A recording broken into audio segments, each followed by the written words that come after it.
Supporters of President George W. Bush. Ameriquest executives and associates contributed more than $200,000 to President Bush's 2004 re-election campaign.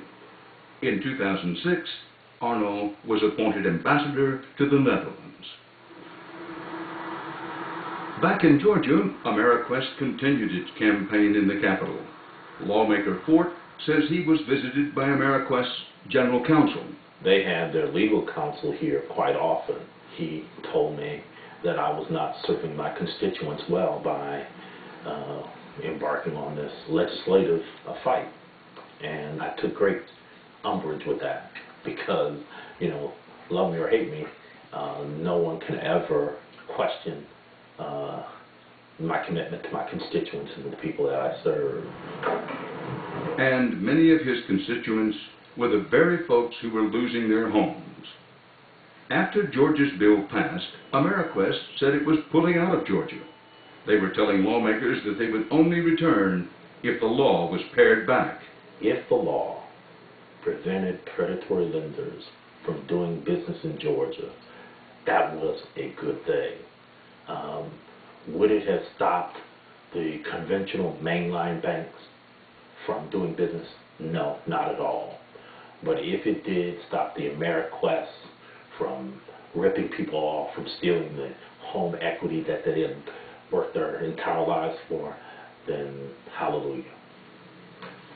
Bill Brennan is an attorney with Atlanta Legal Aid, a nonprofit that provides the poor with legal help. He watched the financial industry during this time with skepticism. They raised this hue and cry that they would not be there to make loans to people who desperately needed access to credit, which was their watchword. Folks need access to credit. Whenever I heard that, I thought to myself, you mean they need access to a poisonous product that you're trying to saddle them with. And so they don't need access to that kind of credit. Other states besides Georgia were considering similar actions. The states felt like they had to do something since, they said, the federal government seemed to be absent when it came to consumers' interests. Many states have tried to fill this void over the past several years. Of protecting buyers. Right. Have passed anti-predatory lending laws, have strengthened consumer protections in the home mortgage area.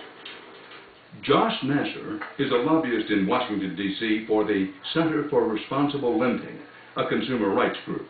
Much of the push in Washington has been to reverse that trend, to basically make sure that the state consumer protections cannot take hold. Wait a minute. Are you telling me or not that individual states, seeing the problem, try to do something to address the problem, and that in the executive branch of the government, one of the president with regulatory agencies said, you can't do that? That's exactly right. And this is how it worked. Bank regulators took a look at the new Georgia law and said that the institutions they oversaw, like national banks and thrifts, did not have to comply with any state anti-predatory lending statutes.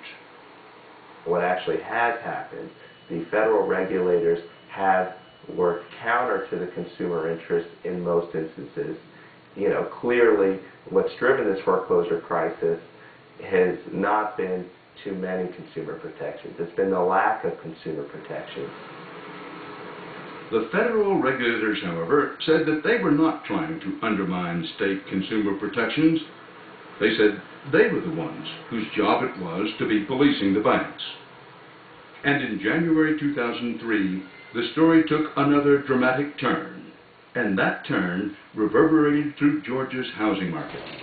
The rating agency Standard & Poor's suddenly announced they would no longer rate mortgage securities that contained subprime loans from Georgia. The agency said they were worried loans purchased by Wall Street on the secondary market might be found in violation of the new Georgia law. Without such credit ratings, securities are virtually unmarketable.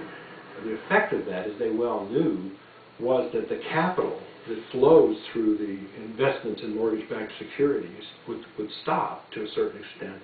And if the flow from buying the security stopped, it would tend to put a damper on mortgage lending in Georgia. Brennan says that Standard & Poor's had a vested interest in keeping the subprime business going in Georgia. Standard & Poor's made more money off of rating mortgage-backed securities than they did off of any other type of business they engaged in. So they have a conflict in that if they continue to give the highest ratings to the issuances of mortgage-backed securities, they generate more business. Standard & Poor's actions back in Georgia gave the financial industry enough fodder to help defang the law, says consumer advocates and politicians who represented those in foreclosure. After 3 years, the better part of 3 years of kind of intense, what amounts to political hand-to-hand combat, the law was undone, but it was undone based on the financial industry arraying all kinds of resources, lobbyists, money, etc. A month after the law went into effect, Governor Barnes was defeated in his re-election bid. Barnes doesn't believe the anti-predatory lending law had anything to do with his defeat. However, without a strong advocate sitting in the governor's mansion, it wasn't long before the lobbyists were back trying to repeal the new law. I was defeated in 2002 and left the office in January 2003. They had repealed it by spring of 2003. It's, of course, toothless now. Today, Georgia ranks in the top 10 states with the highest foreclosure rates, according to the Mortgage Bankers Association. For those congressmen, and there are a lot of them who are saying, listen, I did the best I can. I had no idea that this was happening, and I'm doing the best I can now to remedy it. You say what? Don't tell me I'm so sorry I didn't know what was happening. Well, if you didn't know what was happening, go back and correct it. I've made plenty of mistakes. It's not a sin or a crime to make a mistake. What is a sin, in my view, is to know you've made a mistake, you've created the situation worse, and to do nothing about correcting it. Well, what's the most important thing for people to know at this moment about where we are with predatory lending practices, what you call the, quote, grubby and dirty money side of real estate? It's going to take a while to correct these problems, and we should concentrate on reworking the primary residence loans of those who are in homes less than $300,000, in my view, before we worry about the bankers and the Wall Street folks that caused it. We do have a bit of good news here to tell you.